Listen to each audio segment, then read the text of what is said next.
Soyez les bienvenus, on se retrouve aujourd'hui pour une vidéo consacrée à L'Élu, film canadien et américain de 2025 réalisé par Oz Perkins, à découvrir en salle depuis le 10 décembre.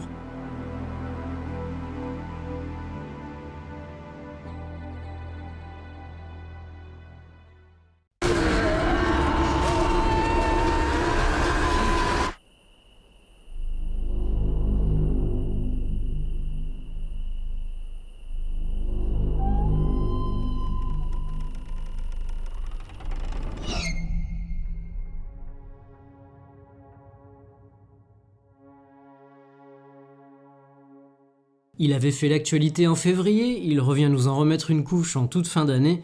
Le réalisateur, scénariste et acteur américain Osgood Perkins, Oz pour les intimes, fait déjà son retour sur grand écran avec un nouveau long métrage, le très attendu, en tout cas par moi, L'Élu, Keeper en version originale. Enchaînant ainsi les tournages, comme certains enchaînent les premiers ministres, toujours dans un registre qui, semble-t-il, lui convient parfaitement, à savoir l'horreur, Perkins fils voit son nom mis de plus en plus en avant comme nouveau maître du genre, ou du moins comme une voix singulière du cinéma horrifique à suivre. Aux grandes dames de ses détracteurs, pointant du doigt le rythme inutilement lent de ses œuvres et le manque de profondeur et de réelle peur d'un produit souvent survendu, mais pour le plus grand plaisir de ses admirateurs, qui saluent leur ambiance étouffante et mystérieuse, le mélange audacieux des genres et des tonalités, les choix de casting judicieux et une esthétique sonore et visuelle toujours très travaillée, le tout accompagné d'une promotion redoutable d'efficacité. Bon, sans crier au génie ou lui attribuer des mérites excessifs, j'avoue faire partie de celles et ceux qui apprécient le cinéma de Perkins, un réalisateur dont je vous avais retracé le parcours dans la vidéo consacrée à Longlegs, long métrage sorti en juillet 2024, et mettant en scène l'agent du FBI Lee Harker, une nouvelle recrue talentueuse affectée sur le cas irrésolu d'un tueur en série insaisissable. Ravivant le souvenir des thrillers hollywoodiens à succès des années 90, en reprenant bon nombre d'éléments attendus dans un film mettant en scène un tueur en série, Longlegs injectait suffisamment d'éléments étranges, flirtant avec le surnaturel et l'occulte, pour mêler l'ambiance du thriller classique à l'horreur moderne. Optant pour une tension à combustion lente et un personnage principal féminin, tout en y insufflant des choses plus personnelles, Perkins nous embarquait dans son cauchemar éveillé. Très référencé et de manière parfaitement consciente, Longlegs réussissait à se démarquer, démontrant la capacité de son réalisateur à construire et maintenir une atmosphère des plus troublantes, tout en offrant des personnages relativement complexes, parfaitement campés par Maïka Monroe et Nicolas Cage. Avec The Monkey, en février 2025, Perkins nous livrait sa version de la nouvelle de Stephen King, prenant ainsi des libertés créatives relativement importantes, mais tout en restant fidèle à l'esprit de l'œuvre. Nous y suivions Bill et Al, des jumeaux, éloignés par la vie mais contraints de se réunir lorsqu'une série de morts atroces commence à se produire autour d'eux. Confrontés à leur enfance, ils doivent trouver le moyen de détruire le jouet maudit, un singe mécanique activé par une clé, dont ils avaient eu toutes les peines du monde à se débarrasser à l'époque et qui semble refaire surface après toutes ces années. Riche en morts violentes, à l'inventivité macabre et au caractère inéluctable et parfaitement arbitraire, le film de Perkins nous gratifiait d'une bonne dose d'humour noir et de comédie pour un mélange des genres savoureux. L'occasion d'y glisser également quelques réflexions sur la famille, les secrets qu'on se cache d'une génération à une autre, les relations toxiques entre frères, les rapports parfois difficiles entre un père et son fils, et l'injustice de la mort, le singe servant ici de dénominateur commun. Un film que j'ai donc beaucoup apprécié, malgré son aspect un peu fourre-tout, une intrigue finalement assez minimaliste et dont la principale révélation se révèle plutôt prévisible. Après deux longs métrages au succès public assez conséquent au regard de leur mise de départ, 128 millions de recettes pour Longlegs pour un budget de seulement 10, 69 millions de recettes pour The Monkey pour un budget estimé lui aussi aux alentours de 10, le nouveau projet de Perkins marque la troisième collaboration du réalisateur avec le distributeur Neon. Un film à la mise en chantier un peu particulière, le tournage ayant eu lieu avant celui de The Monkey, la production de l'adaptation de la nouvelle de Stephen King s'étant vue interrompue par la grève menée par le syndicat des acteurs et des scénaristes d'Hollywood de mai à juillet 2023, un conflit social ayant notamment pour but d'obtenir de meilleures rémunérations et des garanties face à l'émergence de l'intelligence artificielle. Bien décidé à ne pas rester sans rien faire, Perkins profite alors d'être à Vancouver pour mettre en place le tournage d'un autre film, faisant appel à une partie de l'équipe technique déjà en place, ainsi qu'à des acteurs et actrices canadiens n'appartenant pas ou plus au syndicat hollywoodien, notamment Tatiana Maslany, déjà présente au casting de The Monkey, et Rossif Sutherland. De même pour le scénariste, avec le Canadien Nick Leppard, à qui l'on doit tout récemment l'écriture du sympathique survival Dangerous Animals, sorti cet été et dont vous pouvez retrouver la critique sur la chaîne. Équipe technique resserrée, histoire centrée sur 2 personnages principaux, budget modeste de 6 millions de dollars pour un tournage relativement rapide, L'élu débarque sur les écrans français précédé d'avis plutôt mitigés. Vendu comme la rencontre du Evil Dead de Sam Raimi avec le Marriage Story de Noah Baumbach, que vaut vraiment le long métrage ?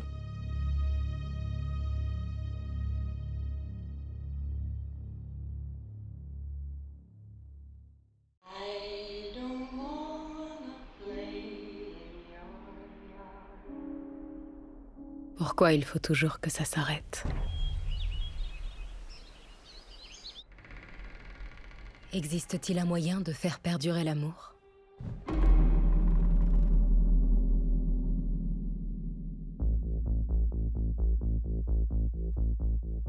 Dans L'élu, nous suivons les personnages de Liz, artiste peintre, et de Malcolm, médecin issu de la riche famille Westbridge, laquelle possède notamment des terres et de luxueux chalets isolés dans la forêt. C'est justement dans l'un d'entre eux que se rend notre couple de citadins pour un week-end romantique censé marquer leur première année ensemble. Une relation d'une durée plutôt longue pour Liz, peu coutumière du fait, comme le lui rappelle sa meilleure amie Maggie, laquelle reste persuadée que Malcolm dissimule une vie familiale parallèle. Passablement agacée par ses remarques, Liz ne peut cacher une certaine perplexité. De son côté, Malcolm peine à gagner la confiance de Liz malgré tous ses efforts et sa sincérité apparente. Entre un curieux gâteau au chocolat, déposé par la personne chargée de surveiller le chalet quand il est inoccupé, et l'arrivée impromptue de Darren, l'imbuvable cousin de Malcolm, accompagné d'une mannequin d'Europe de l'Est mutique, le séjour de rêve prend rapidement une allure de cauchemar. Lorsque Malcolm doit retourner précipitamment en ville pour son travail, Liz se retrouve alors complètement isolée. Entourée d'une forêt effroyablement silencieuse et cernée d'étranges bruits étouffés à l'intérieur de la maison, elle se voit bientôt confrontée à un mal ancien et terrifiant.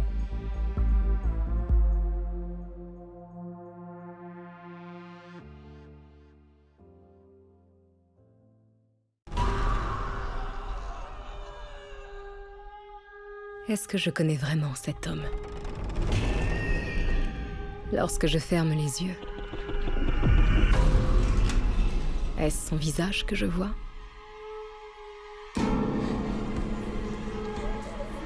Ou seulement le masque qu'il porte ? Toujours là, à m'observer. Je pense que c'est le bon.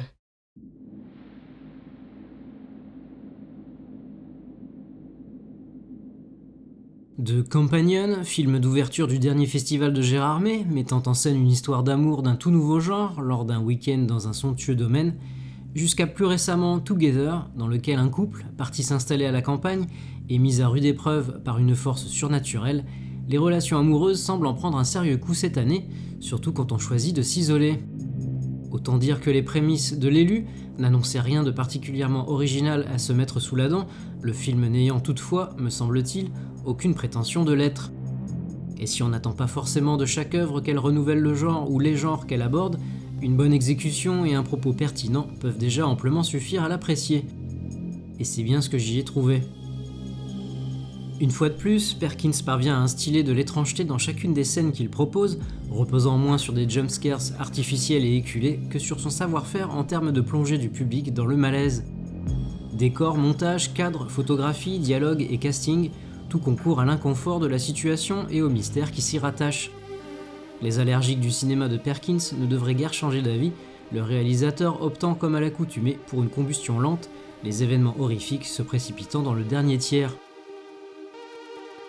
Angoissant ou ennuyeux, à chacun de se faire son propre avis, de mon côté, ce sont des partis pris qui fonctionnent sur moi, notamment chez Perkins. Hormis quelques visions horrifiques, une autre réussite du film, la promotion s'est bien gardée d'en dévoiler trop. Si les bandes annonces laissaient croire à une histoire racontée selon 2 points de vue, celui de Liz et celui de Malcolm, la traduction française du titre et les premières images du film orientent totalement la direction que prend l'intrigue et son sous-texte.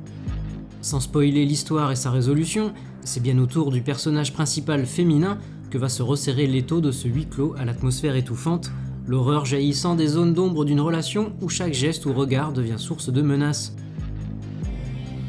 L'espace domestique devient un lieu de paranoïa, de peur, puis de réel danger, même pour quelqu'un de naturellement méfiant comme Lise. Entremêlant éléments surnaturels et psychologiques, visions cauchemardesques et anxiété profonde, l'élu, qui flirte avec la folk horror, fait ainsi voler en éclats l'apparente normalité pour en dévoiler les dangers cachés et les sombres secrets. Abordant le contrôle, la manipulation et le sacrifice en vue de nourrir ses propres intérêts, le long métrage souligne le poids des actes passés et de la culpabilité et, avec plus ou moins de subtilité certes, une violence patriarcale ancrée dans l'histoire, toujours persistante de génération en génération, plaçant notre fameuse perle rare en bien mauvaise posture.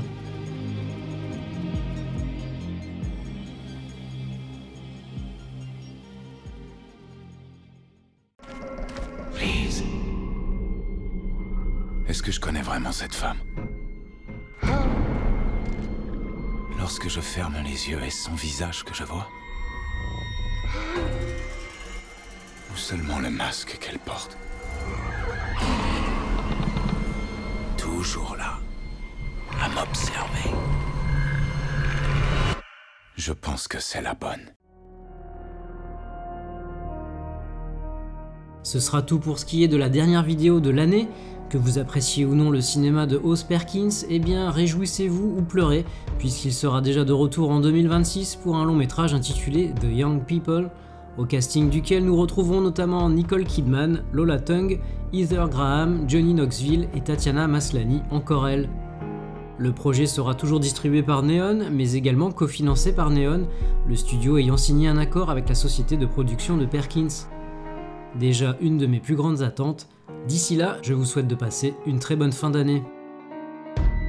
Si vous aussi vous n'aimez pas les gâteaux au chocolat, alors n'hésitez pas à liker, commenter, partager et vous abonner à la chaîne si ce n'est pas déjà fait. On se retrouve prochainement pour une nouvelle vidéo. Salut!